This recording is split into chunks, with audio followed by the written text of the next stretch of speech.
Когда я думала об этом пространстве, я поняла, что наиболее подходящий угол вот этот. А беседка раскроется веером от забора до забора.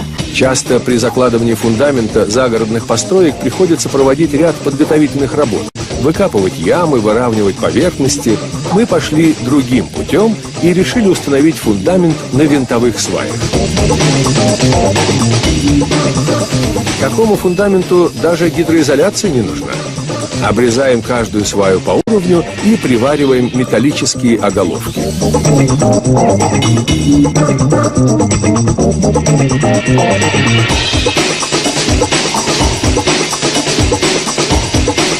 Функцию нижней обвязки в данном случае выполняет деревянный ростверк, который фиксируется с помощью специальных шпилек.